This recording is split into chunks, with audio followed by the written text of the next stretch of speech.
literally past few months it has been tower cranes everywhere, dust everywhere, 3 buildings collapsing in the past 2 months. The Prime Minister issued a press release stopping all construction and demolition across the islands of Malta. What does that mean? What does that mean? This caused a lot of problems for all those developers who are working properly. Okay, and what about all those people who bought on plan expecting their apartment to be delivered in the next year or so?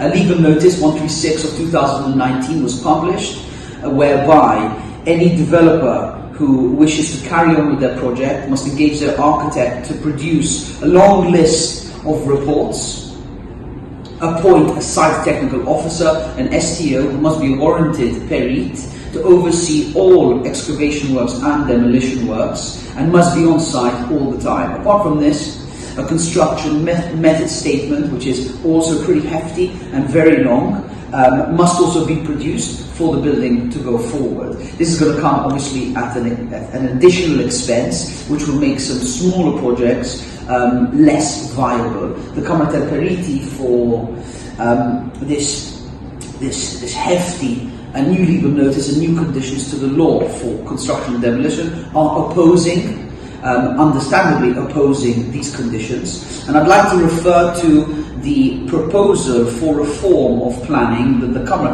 Periti proposed in May 2019. I recommend that most of you read through the document. In chapter 5 of the document, they propose the new reform, timeframes on how it should happen, and I urge government to read it, follow it, and at least take most of the points on board to improve the built environment that we have on Malta. We need to improve the longevity of buildings. We want to improve our built environment, the spaces, our public spaces, our buildings that we have, and retain as much heritage as possible. So if you have bought on plan and you are involved in one of these projects that have been stopped, I would recommend that you get in touch with your agent to find out what has happened exactly with the project and how the developer is handling it. Be aware of all the time frames within your promise of sale. So I would also get in touch with your notary to discuss an extension document for the promise of sale. Okay, and I can imagine that all these developers are going to be inundated with a load of phone calls, a load of emails. So I understand where they're coming from, and I also urge you to be patient, give them some space, and try and find out some information from the agent involved in the deal. Apart from this morning, the 27th of June 2019, the Times of Malta published an article about the central bank. I would like to talk about this over the next few days, but pick up the newspaper and read it. Home loans across the board, okay, are going to be tightened up and will be a little bit stricter.